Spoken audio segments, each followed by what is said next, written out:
కొన్ని విషయాల్లో అధికారులు దురుసుగా ప్రవర్తిస్తున్నారని నా దృష్టికి వచ్చింది. నేను కొంత డైరెక్షన్ వేదికమైన నా పెద్దలకి ఇచ్చాను. 24 గంటల్లో అది సరిదిద్దే బాధ్యత మీ లోకేష్ తీసుకుంటాడని ఈ సభాముఖ హామీ ఇస్తాను. అంతేగాని తప్పులు జరుగుతాయి, జరిగినప్పుడు మనకు చెప్తాలో తప్పు లేదు, సరిదిద్దుకుంటాం. అలా అని ఒక తప్పు జరిగితే దొంగ కేసులు పెడితే మటుకు ఇక్కడ ఊరుకునే దానికి మీ లోకేష్ సిద్ధంగా లేడని ఈ సభాముఖంగా చెప్తున్నా. మంత్రి గారితో మాట్లాడాను, జోనల్ కోఆర్డినేటర్ గారితో కూడా మాట్లాడా. ఇది బాధ్యతగా వాళ్ళు తీసుకుంటారు. నిన్న మొన్న జరిగిన కొన్ని విషయాలు నా దృష్టికి తీసుకొచ్చారు. 24 గంటలు నేను వాళ్ళకి సమయం ఇచ్చా. వాళ్ళు ఒకవేళ చేయలేకపోతే నా దృష్టికి తీసుకురమ్మని అవసరమైతే డీజీపీ గారు కూడా ఇక్కడ పంపిస్తాను. మొమ్మాటలు నగలేవు. ఎందుకంటే కార్యకర్తలు కాపాడుకోవాల్సిన బాధ్యత నా పైన ఉందని ఈ సభాముఖంగా కార్యకర్తలందరికీ నేను తెలియజేస్తున్నా. ఇంతకాదు, త్వరలో కూడా నియోజకవర్గానికి అందరికీ ఆమోద్యమైన ఇన్ఛార్జిని కూడా మేము వేస్తాము. దాంట్లో ఎలాంటి సందేహం లేదు.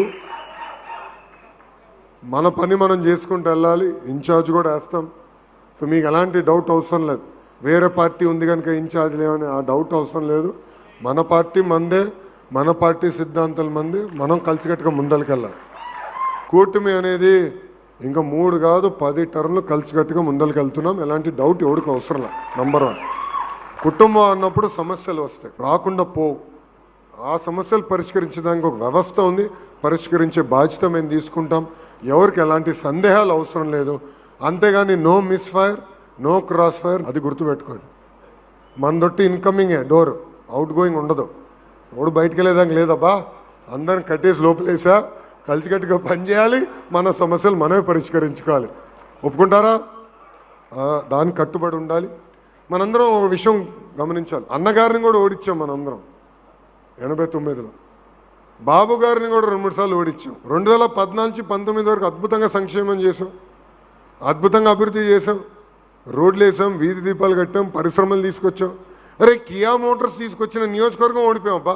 కనీసం పంటరాని ప్రాంతంలో కారులు తయారు చేసే పరిశ్రమ తీసుకొస్తే ఆ నియోజకవర్గం కూడా ఓడిపోయాం. సో సంక్షేమం చేసాం, అభివృద్ధి చేసాం. ఎందుకు ఓడిపోయాం? గ్రామ స్థాయి నుంచి మనం రాజకీయం చేస్తాం, మర్చిపోతాం. అధికారులకు వచ్చిన రిలాక్స్ అయిపోతాం. అన్ని బాబు గారు చూసుకుంటారులే, ఇప్పుడు ఇంకా అన్ని లోకేష్ చూసుకుంటాడులే అబ్బా అని మొదలైంది. కుదరదు. ఇది టీడీపీ 3.0 3వ వర్షన్. ఇది కార్యకర్తనే అధినేత అంటే బాధ్యత కూడా మీరు స్వీకరించాలి, కలిసికట్టుగా పనిచేయాలి, అప్రమత్తంగా ఉండాలి. సంక్షేమం చేద్దాం, అభివృద్ధి చేద్దాం. కానీ ఆ రెండితోనే గెలుస్తాం అనుకుంటే చాలా పొరపాటు. పలకరింపు ఉండాలి, కలవాలి, సమస్యలు ఏమైనా ఉంటే తీసుకోవాలి. దేవుడు కూడా అన్ని సమస్యలు తీర్చలేడు, అన్ని కోరికలు తీర్చలేడు, అన్ని సమస్యలు పరిష్కరించలేడు. కానీ ప్రయత్నించాల్సిన బాధ్యత ఇక్కడ ఉన్న మనందరిపైన ఉంది. మీ అందరు తెలుసు, 1985 తర్వాత గెలవని నియోజకవర్గంలో మీ లోకేష్ పోటీ చేశాడు. 5200 ఓట్లతో ఓడిపోయాడు. నేను ఓడిపోయా.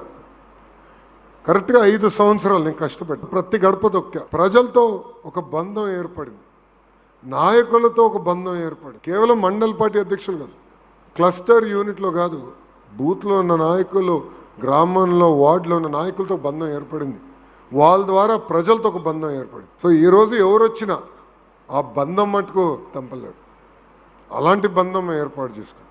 అదేవిధంగా ఇక్కడ ఉన్న మీరు అందరూ కూడా ఆ బంధం ఏర్పాటు చేసుకోండి. లేదని నేను అన్నట్ల, మీరు ఈరోజు ఈ స్థాయికి వచ్చారంటే ప్రజల ఆశీస్సులతో, దేవుడు ఆశీస్సులతో మనం అందరు ఇక్కడికి వచ్చాం.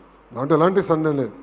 కానీ అధికారంలోకి వచ్చిన తర్వాత ఎవరికైనా కానీ కొంత అహంకారం వచ్చేదానికి ఛాన్సెస్ ఉంటాయి. అహంకారం వీడాలి. మనం చూసాం 151 11 అయింది. దానికి కారణం అహంకారం. దానికి కారణం నేనే రాజు నేనే మంత్రి అనుకున్న భావన. అది మనకు వద్దు. అది వీడాలి, కలిసికట్టుగా పనిచేయాలి, ప్రజలకు అందుబాటులో ఉండాలి. ఈరోజు మండల పార్టీ అధ్యక్షులు ఉంటే క్లస్టర్ యూనిట్, క్లస్టర్ ఇన్ఛార్జెస్తో కలవాలి, క్లస్టర్ వాళ్ళు బూత్ వాళ్ళని కలవాలి, బూత్ వాళ్ళు ప్రజల్ని కలవాలి. కంపల్సరీ కూర్చోవాలి, మాట్లాడుకోవాలి. ఇప్పుడు కార్యాచరణ వేస్తున్నాం. నేను ఎప్పుడు మిమ్మల్ని కలిసిన అన్నా ఇంకో రోడ్ వేయండి, అన్నా ఇంకో 10 పెన్షన్లు ఇవ్వండి, చేస్తాం. దాంట్లో సందేహం లేదు, చేయాల్సింది కూడా ఉంది. కానీ పార్టీ బలోపేతం గురించి ఆలోచించాలి.